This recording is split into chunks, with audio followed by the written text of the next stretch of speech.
4 milhões que foram desviados.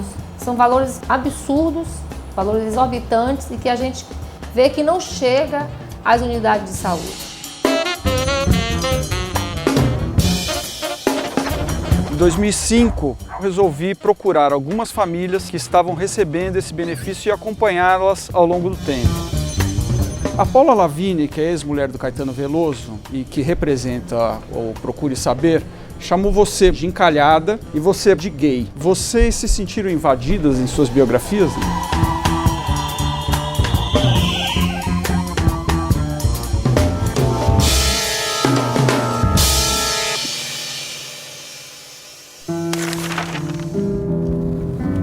Aqui a gente está chegando numa favela chamada Sovaco da Cobra, que fica na periferia de Jaboatão dos Guararapes, que é uma cidade vizinha ao Recife. Só que é uma área pobre, mas que a melhora assim é nítida dos últimos anos para cá.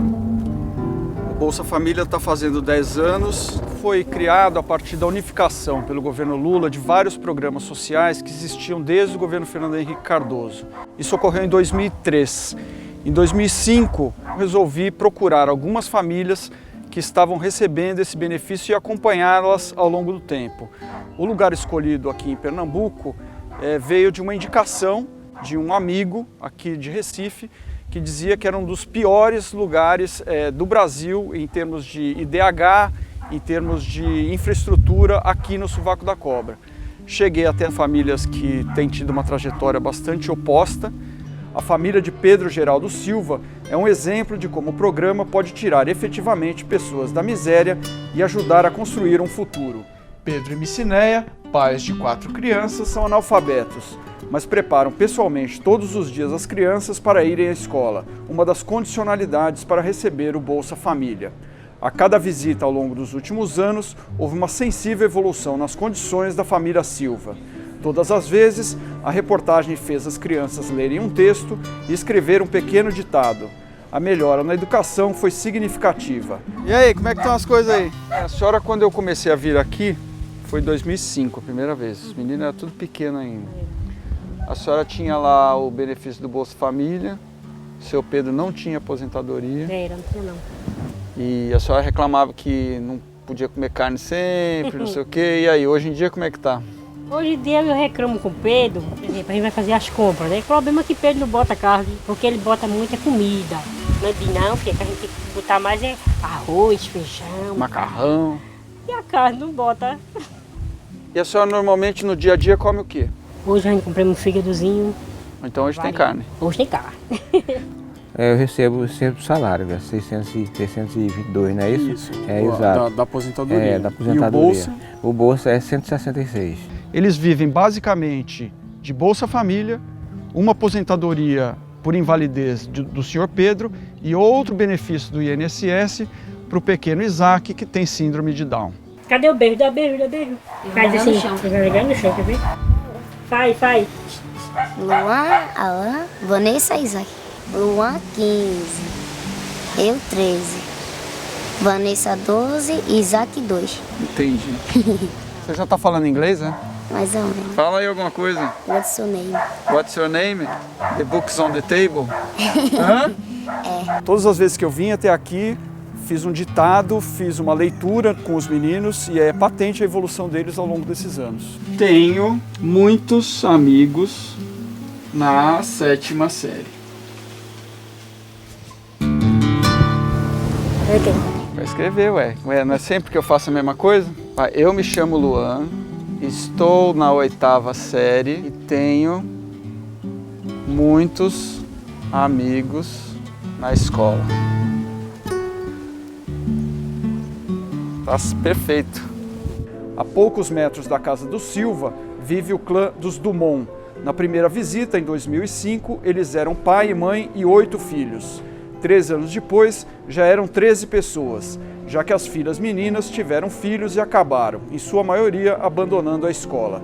Em 2010, os Dumont já haviam se multiplicado em 17 pessoas, com as meninas fora da escola e mães de filhos cujos pais morreram ou desapareceram do dia para a noite. A maioria acabou entrando também para as estatísticas do Bolsa Família, por conta das mães que tiveram filhos. Quantas pessoas tem na família agora, então? 7 netos, 8 filhos, ou seja, já deu 15. Aí tem o pai e a mãe, né? 16, 17. E aí, moça, tudo bem? Como é que tá aquele negócio do Bolsa Família? Quem é que tá recebendo aqui? Eu recebo. Todo dia eu recebo, né? Lá também recebe, também. Recebo. Todo dia eu recebo já, assim, só menos... Mas e as crianças estão na escola? Tá, na escola. Tudo na escola. Se multiplicaram em várias pessoas, meninas de 13, 14, 15 anos, que engravidaram, reproduzindo um pouco a história da mãe, que é mãe de 8 filhos. A senhora hoje recebe por alguém, não? Recebo de Ronaldo, E Raí? Zeli, Raí e Cassiano, os 4. O 4 já saiu. E vocês fizeram naquela época que eu vim aqui, aquele programa Gente Jovem, né? De jovem. Vocês fizeram, né? Aprenderam a fazer o que lá? Só bagunçar. E fazer muito menino, já tem dano. Bagunçar e fazer menino. Agora vem cá, e vocês quando estavam lá no Agente Jovem e tal, começaram a ter os meninos e tal, ninguém acabou de estudar não, né? Quando eu concluí a 8ª. Só que era pra me fazer o primeiro, o segundo ano, né? Mas não teve paciência mais não. A proposta de acompanhar as famílias, que obviamente é um universo extremamente pequeno das atendidas pelo programa, era de pelo menos ter uma ideia de que tipo de trajetória tem crianças que são beneficiárias do programa e que são obrigadas a ir para a escola. E o que esses moleques vão fazer da vida daqui a pouco? Alan, o que tu vai fazer da tua vida? Não sei. Não sabe? Por enquanto estudar, né, Alan?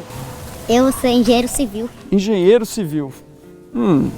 Eu também, engenheiro civil. Quer construir o quê? Ponte? É. E prédio. Eu estou sempre incentivando eles, conversando com eles, olha, tá aí, tem muito emprego bom. Eu digo, é preciso realmente que você venha estudar, porque para que você não venha passar o que eu passei, a dificuldade e as lutas, né?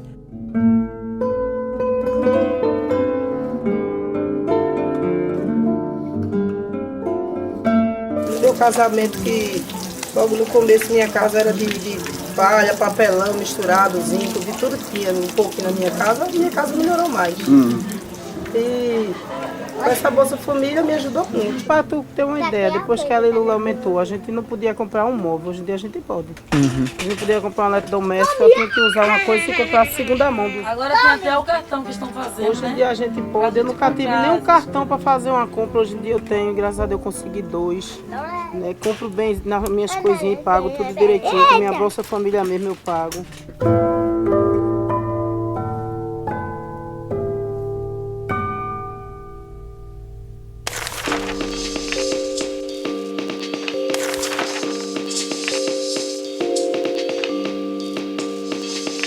Pegou fogo a polêmica entre artistas, biógrafos e editores sobre a produção e comercialização de biografias não autorizadas.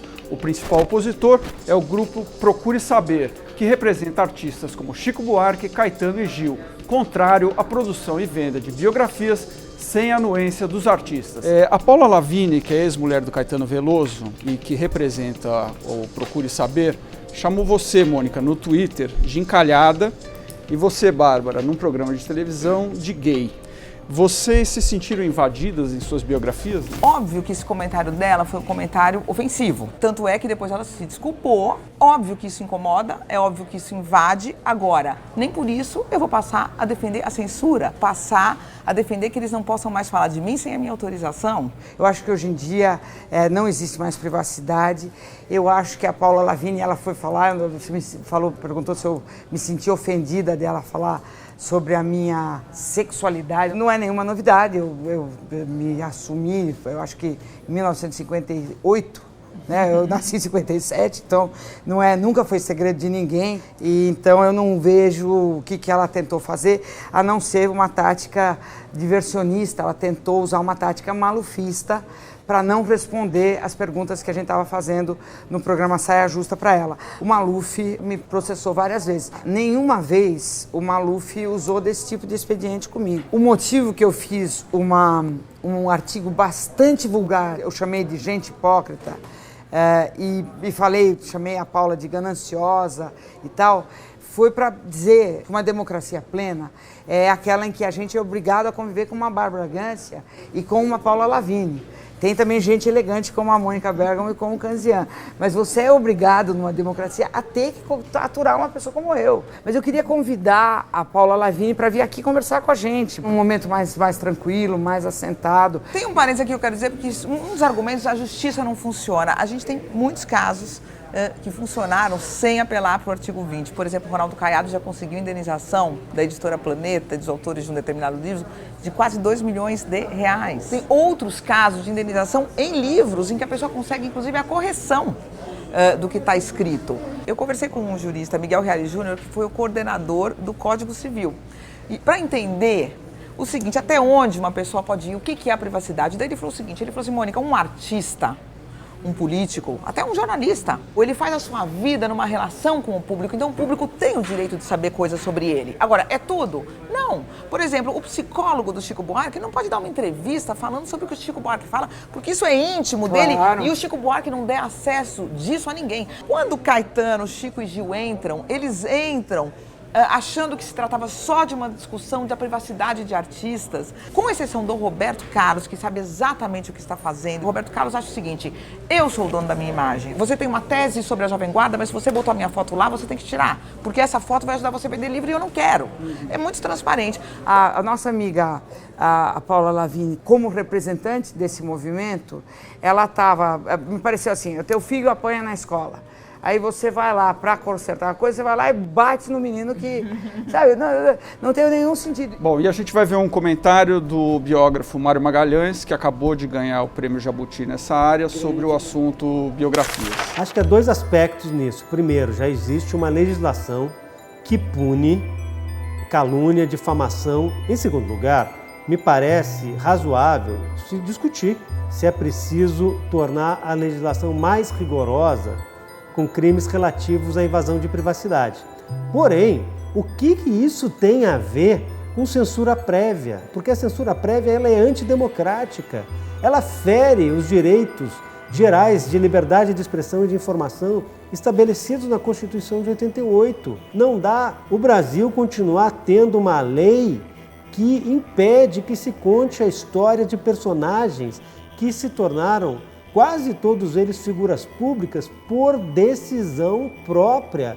É inacreditável que a gente não possa contar a história do Paulo César Cavalcante Farias, o famigerado tesoureiro do presidente Fernando Collor, sem pedir autorização para os herdeiros dele. Pela legislação atual, eu não posso contar que ele, na verdade, não foi morto pela Suzana Marcolino e ela também não se suicidou depois. A verdade foi consagrada em julgamento pelo júri popular, mas os filhos e os irmãos do PC insistem em dizer que a Suzana matou o Paulo César. Ou seja, numa biografia do PC Farias que teria que ser autorizada, o relato teria que ser uma mentira, né? A mentira que inventaram de que a Suzana era uma assassina.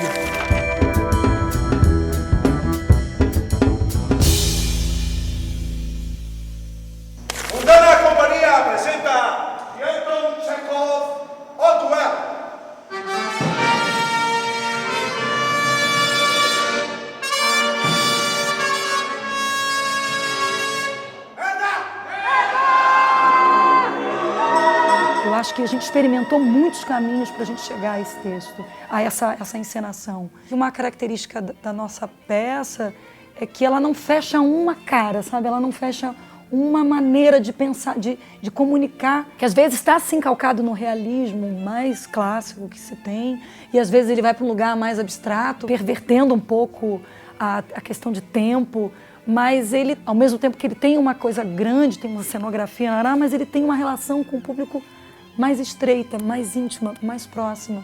Eu acho que isso ajuda um pouco na comunicação. Porque se me dissessem que eu sou obrigado a conviver com ela por mais um mês, eu juro pra você que eu meteria uma bala na minha cabeça. Mas ao mesmo tempo eu não posso me separar dela. A peça, ela chama O Duelo. Existe um duelo. Existe um momento em que dois homens, para resolver suas diferenças de posicionamento de vida, eles... A solução é um duelo, um embate, alguém pode morrer. Então acho que a peça vai para a barbárie, vai para um duelo. Eu acho que isso reflete um pouco essa intolerância que a gente vive hoje. A própria figura da mulher, né, porque eu faço uma Nadezhda, tem o duelo desses dois homens, mas também tem o duelo entre a Mária Konstantinovna, que é a personagem da Carol Badra, e a Nadezhda. Nadezhda, que é uma mulher mais livre, mas ela não é assim como a Leila Diniz, que não tinha uma tese, ela só vivia com uma liberdade, e essa liberdade incomoda principalmente uma outra voz feminina, que é a da Mária, que é uma mulher totalmente voltada para um modelo de família tradicional. Seu marido, ele é tão simpático. Eu estou completamente apaixonada por ele.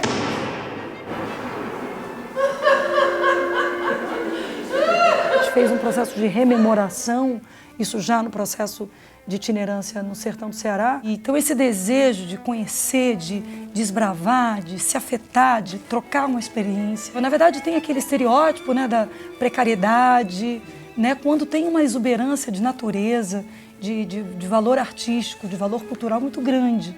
Tem um aspecto político, eu acho, quando a gente sai um pouco da nossa área de conforto para poder se encontrar, para poder se conhecer também. E se reconhecer, porque o Brasil é muito vasto. Uma multiplicidade de conhecimentos muito grande que a gente, pelo filtro do jornal, da revista, a gente fica um pouco apartado, né? Estamos ainda digerindo, é isso que a gente está trazendo para São Paulo, de uma certa maneira, porque tudo isso impregnou o nosso trabalho.